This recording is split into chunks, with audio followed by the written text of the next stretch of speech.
See No Evil, a DC Entropy audio drama by Wolf Beaumont. Episode 2. Starring Thomas Cadillac Panter as Alan Scott, Noel McCann as Captain Jim Corrigan, Aubrey Poppleton as Hannibal Hawks, and as Prince Khufu, Spencer Coles as Sitesh, Catherine Fox as Dr. Ethel Peabody, Lucas Webley as Jason Blood, and Harley Cubberley as Madame Xanadu.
Tonight's no different from any other.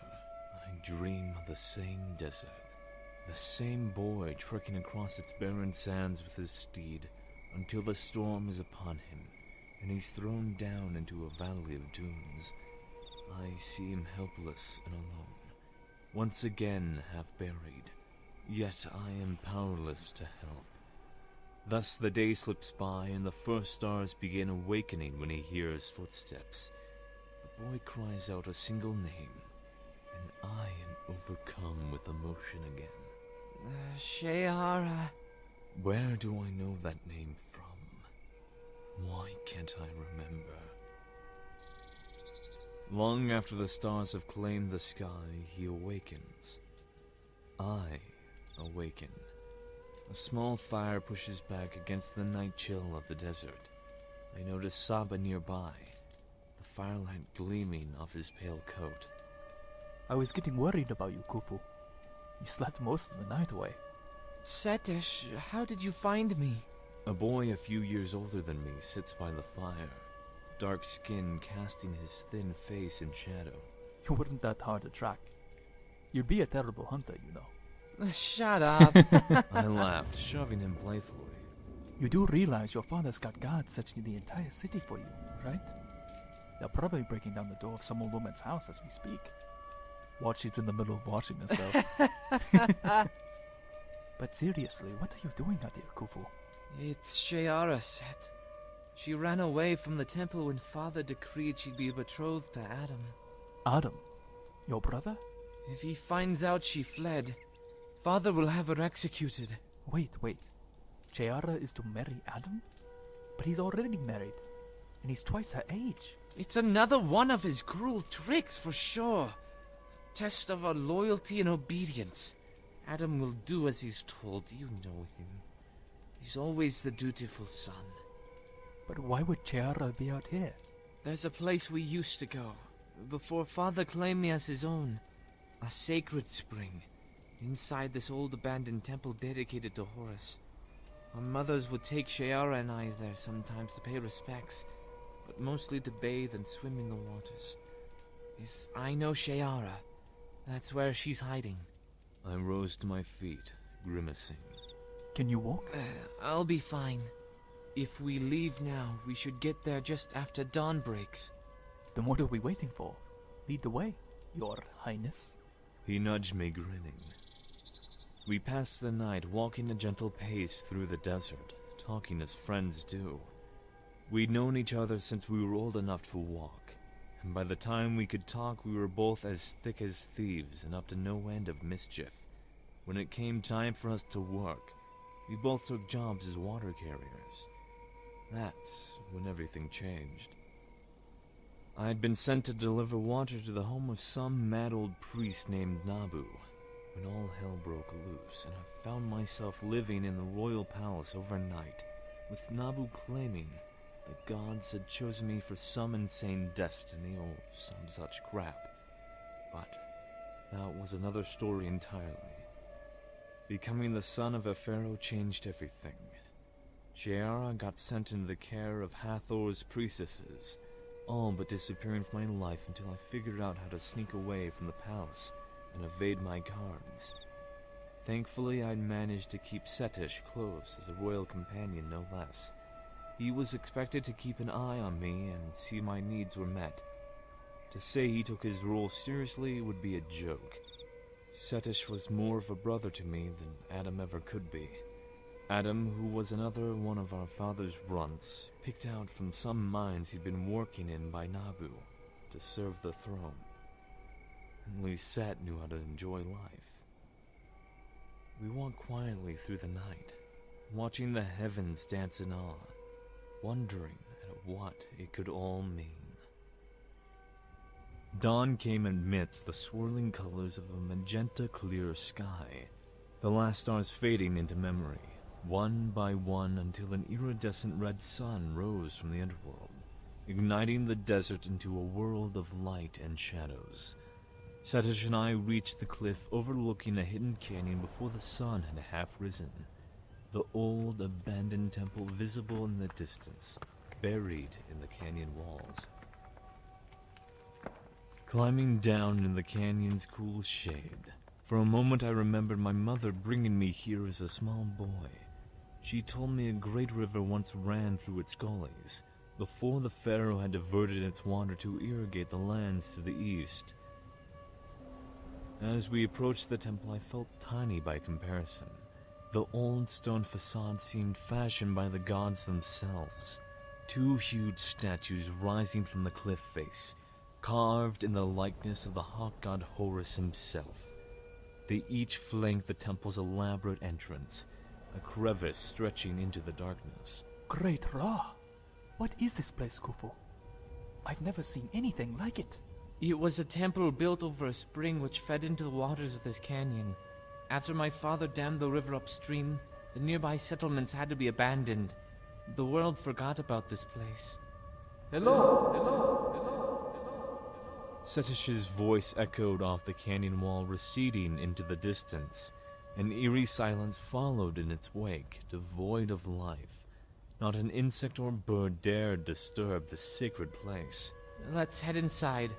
We can leave Saba here. We'll be back for you, boy. The short climb up the temple steps took us past the ruined carcasses of several riverboats, the water once having reached all the way up the temple steps. The doorway stood before them, 50 feet in height, its pitch-black crevice beckoning them ominously as a slight breeze flowed out from within. Are you sure about this, Khufu? Since when have you been afraid of the dark? He shoved me with a grin before walking purposefully across the threshold. I took one last look out at the canyon, the day's shadows growing shorter by the moment. We'll be fine, I whispered, stepping into the darkness, not knowing how very wrong I was.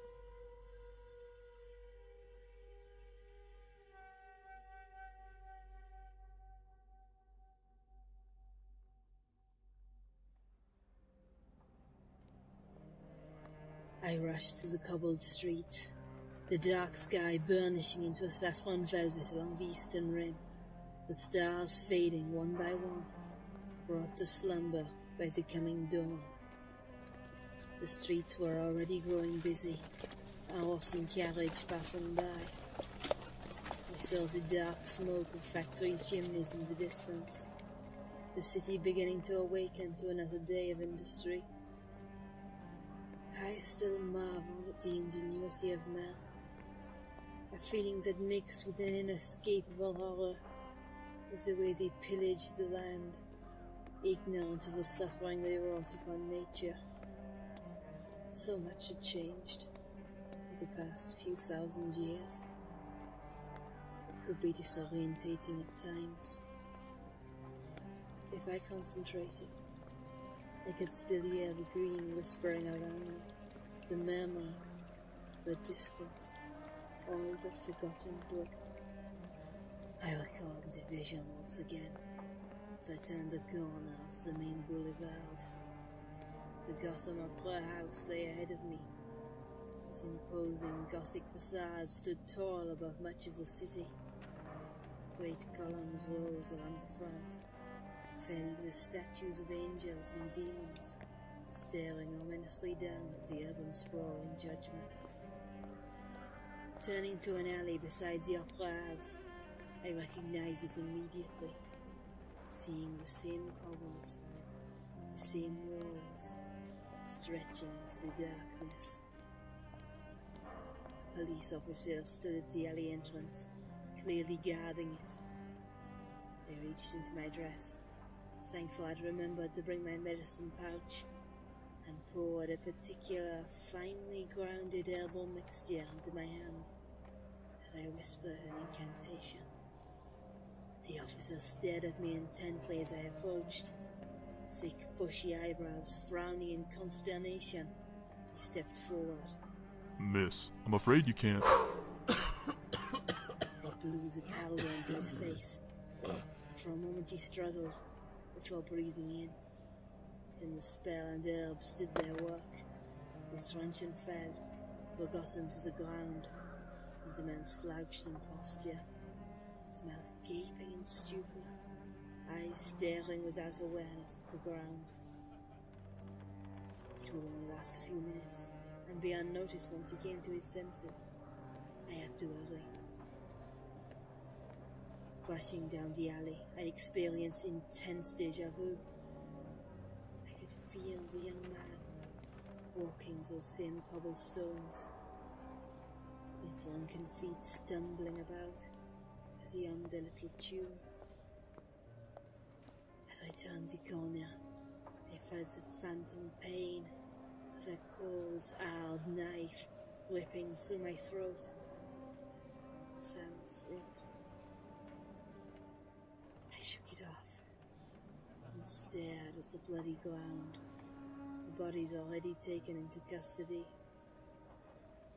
I felt it immediately, a shiver across my neck, an heightened awareness of the senses, the unmistakable taste of dark magic in the air, its putridness overwhelming. I gagged, my flesh gripped in a cold sweat. I gasped for air and leaned against the corner, fighting the rising bile in my throat. I know how you feel. The stench of it is everywhere. Yes, son? Is it really you? Hello, Nimue. It's been a long time. You've aged. Have your ties to the green truly grown so faint? The world changes, yes, son. It's been more than 1,500 years, and yet I see you have not aged a day. Courtesy of the beast, I'm afraid. And it's Jason now. Jason Blood. You still have a flair for the dramatic, then? No more than you, Madam Xanadu.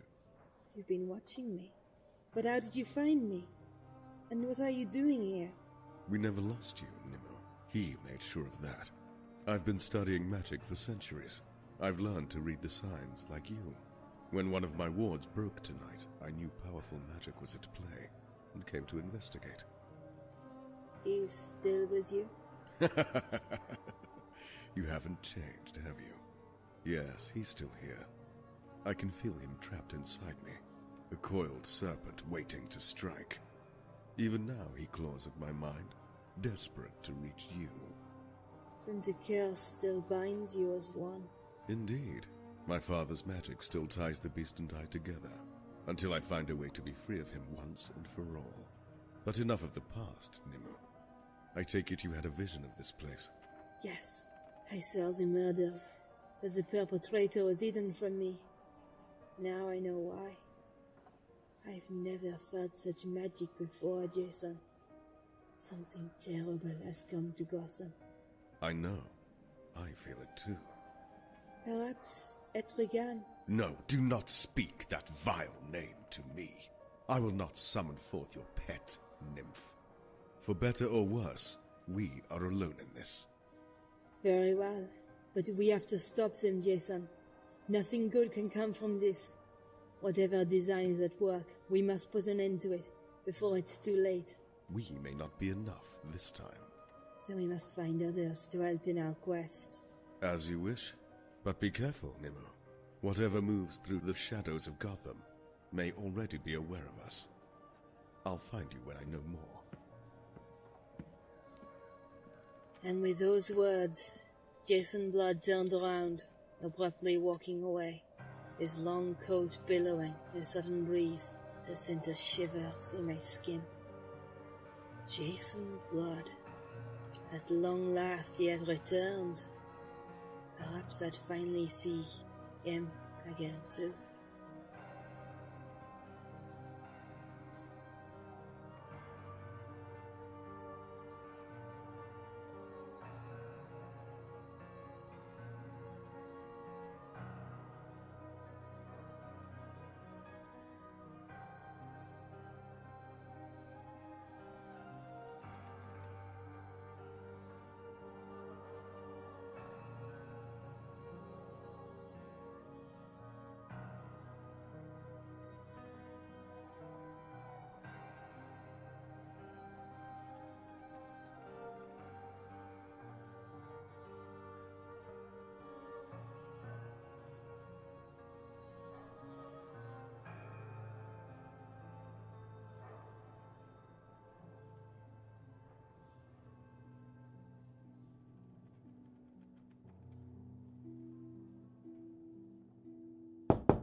Dr. Peabody. Yes? Who is it? Excuse the intrusion, miss. I'm Captain James Corrigan. I was looking for Dr. Peabody. Well, you found me. How can I assist? I see. Perhaps there's a supervisor I can talk to, miss. It's Doctor. And there's no one here but me, Captain Corrigan. I'm also rather busy, so unless you're willing to dispense with your ideals of chauvinistic patriarchalism, I've got more important things to do. Now see here! No, Captain. I dare say you should see. After I graduated summa cum laude at Yale and then spent 6 years treating trauma wounds at St. Roch Mercy Hospital, I arrived here in Gotham, only to discover that Gothamite sensibilities do not allow for women of higher aspirations. And now I find myself relegated to working in the city morgue. Do you know how many people die in Gotham on a daily basis, Captain Corrigan? Well, Allow me to be frank. It's far more than this morgue can handle, and I'm left to manage it alone without staff or bursary. As if such trust by the hospital board allots for the insult in keeping me locked up down here. If I could just see the victims from the Gotham Opera House, Dr. Peabody. Ah, yes. The so-called Ripper victims. We don't know that it is Jack the Ripper yet. True. Very well. Come with me. Felton, best wait here. I'll be back in a minute.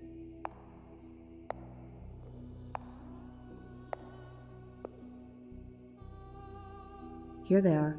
My God, woman. What have you done to them? Calm yourself, Captain. I opened the female victim's chest cavity to better surmise the blade length. And the male victim's wound held foreign matter I was able to retrieve, once I partially severed the spine and examined the throat's interior up close. And what the hell do I tell their families when we hand the bodies back over? I'll close them up before, obviously. They'll never notice anything was amiss, you have my word. Fine. What can you tell me about the killer, at least? Not much, I'm afraid. Bruising around the female's throat suggests she struggled considerably, so the killer was evidently strong enough to fend off her defense. They used a knife approximately 12 inches long, and judging from the width of it, I'd say it was a butcher's knife. However, it seems the male victim was struck first, given I only found foreign matter on his neck wound and not on the girl's stab wounds. Have you been able to identify it? Indeed. I believe it to be pig's blood. That ties in with the blade being a butcher's knife, which may be of some use to you, I'm sure. That could mean any butchers from here to Bloodhaven, Doctor. I need more to go on than that. I'm afraid that's all I could surmise. Both victims died of blood loss, but I can't tell you anything more, I'm afraid. Well, at least it's more than we had before. Thank you. Do you really think it could be this Ripper from London? It's too soon to say. There's every possibility this was just solicitation turned violent. Mr. Orchard could have simply been in the wrong place at the wrong time, and the killer covered his tracks by getting rid of them both.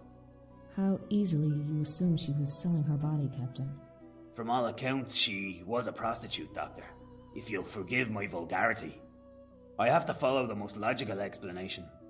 What reason does a man have to kill two people? One a lady of the night, and the other a drunk gentleman wandering the alleys of Gotham. Samuel Orchard could easily have been killed for intervening after her client turned violent. And so you assume this gentleman was an innocent third party. But what if you've got it backwards? What if the killer was targeting Mr. Orchard, and this woman was simply an innocent bystander? Surely killing the son of one of Gotham's most wealthy families is more credible as a motive. You think I was born yesterday, Doc? I've been policing these streets for nigh on 20 years. Now, if that's everything, I think I'll be off. Good luck, Captain. Look, she says. I'll show her luck. Felton! Get us a carriage. We're gonna pay a visit to Orchard Manor.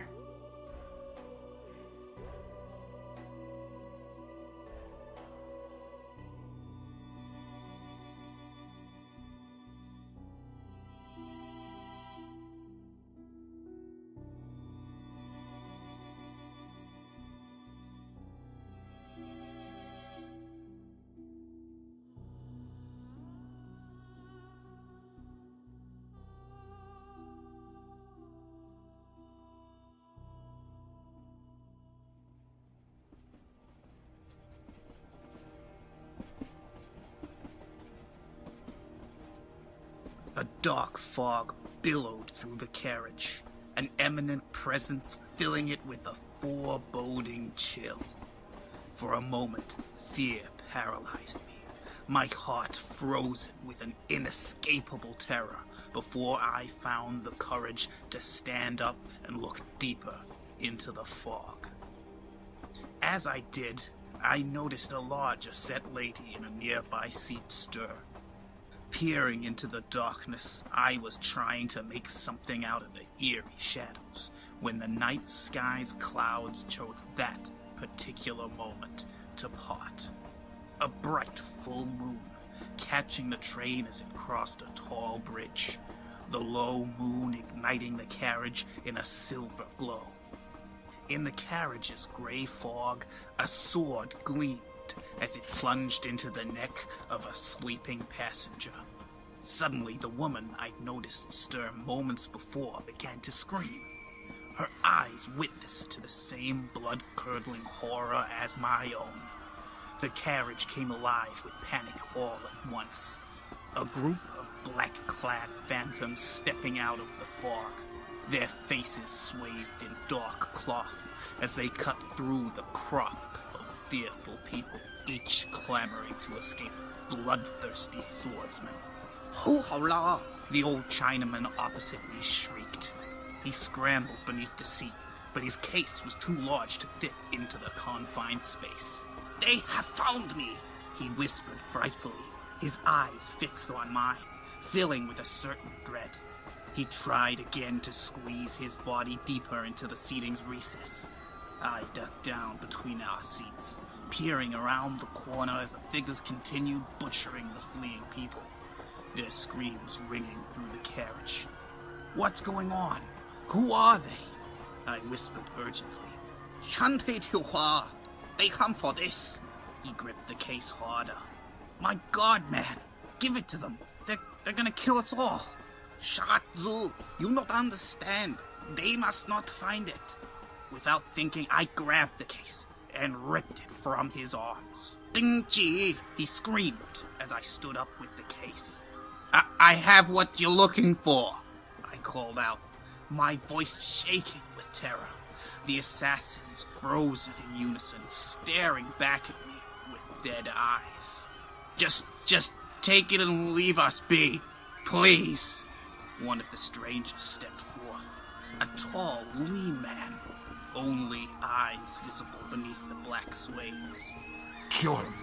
The words, thick with an oriental accent, came out no louder than a whisper, but they carried across the carriage as sure as a death sentence. One of them charged forward, sword raised, ready to cut me down.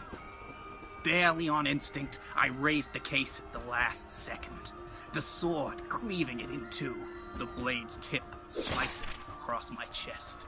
Papers and assorted clutter exploded out of the ruined case, my body crashing to the floor. The blade had cut loose the letter in my jacket pocket, and as I lay there, my blood seeped across its surface. The attacker looked down at me, eyes filled with malice. Lifting his sword to deliver the final blow, time seemed to slow to innocent.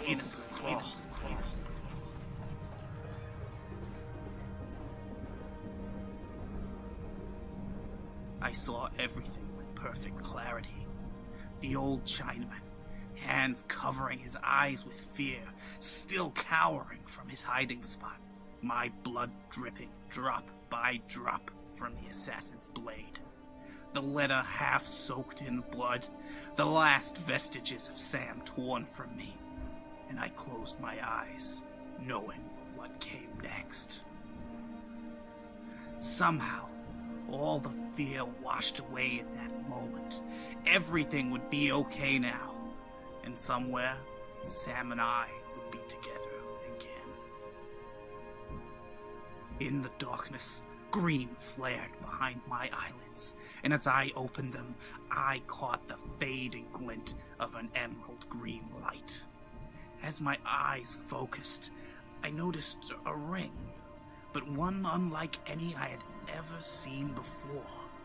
It glinted out from beneath Sam's letter, only visible from my particular angle on the floor, made of an emerald material of such depth that swirling Viridian nebula could be seen billowing through its very composition.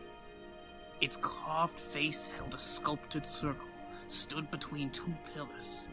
As I stared into that ovid darkness, a light within pulsed forth once more, and I felt its green warmth wash over me. From the corner of my eye, I noticed the assassin's blade begin its descent, but I barely noticed.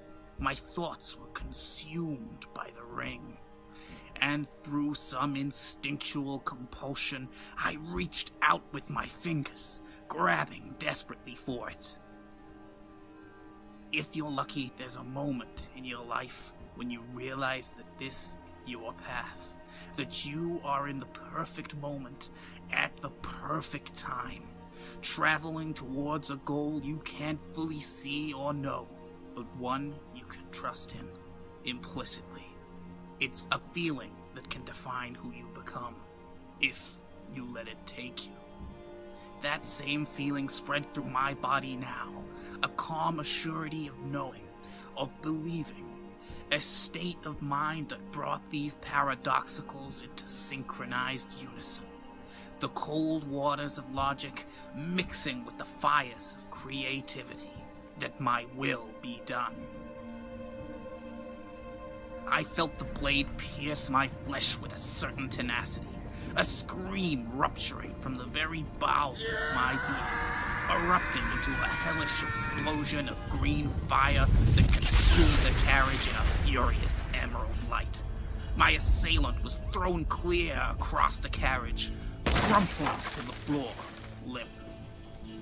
I raised myself to my feet, blood pouring from the deep wound, puncturing my stomach, my right hand alight with a scorching green fire, its blades of light cutting through my fist, clenching the ring. Kill him! The assassin's leader roared. The phantoms raced towards me, leaping over furniture, their swords swinging with sinister purpose. I felt the same mixture of cold calm and burning adrenaline ferment inside me once more, and as the first assailant swung across, I raised my arm out of pure instinct, my only thought to block the blow. Madness, until it wasn't. I immediately felt the green light course through me, electric and elemental. It coursed through my blood, through my flesh, my soul, forming a shield of light between my arm and the weapon but a moment before it struck true. The sword rebounded forcefully out of the assassin's hands. For the briefest second, it made the others pause before they all attacked at once in earnest. I felt the same sensation again. This time, a dome of green light forming between me and the assailants. The distant sound of swords clanged and reverberated through the construct as they pummeled against it. Somehow, I could feel the blows sapping away at my mind, but I also somehow knew that my focus was the only thing keeping them at bay. The assault continued again and again, and I could feel myself fading, falling to my knees as the wound in my side ached with an agonizing urgency. Close to passing out, I felt a sudden rush of strength inside me. Felt the emerald light of the ring still clenched between my fingers pour into me, a vessel of uncontainable power, such that the light itself poured from my eyes, and a voice rose from the depths of my lungs, ancient and prophetic. Words I'd never heard but knew, a beacon calling me home. In brightest day, I rose to one knee. in blackest night, I raised the ring above me, green fire flaring forth from the omniscient light. no evil shall escape my sight. I found my feet, grimacing at the wound. Let those who worship evil's might The dome bubbled forth, pushing the assassins backwards. beware my power. Green Lantern's light. The roar guttural. The explosion ripped through the carriage with such force the windows exploded and wooden furniture splintered across the room. Green electricity crackled about my person, eyes ablaze with emerald light. I stood there panting from the exertion, my thoughts still struggling to catch up with the events occurring. Stop! I looked up, and I saw the assassin's leader once more, his minions picking themselves up off the floor, slowly. The old Chinaman lay slumped before him, the assassin holding his frail body up by his hair, cold steel resting against the man's throat. Give me the ring, or they all die. I saw the other assassins position themselves over the injured passengers, who cowered in terror, as much from me as from these murderous assailants. You have no idea what you are dealing with, stranger. Give me the ring before you hurt someone, or I will. I stared into the Dark Master's eyes and realized I had a choice to make.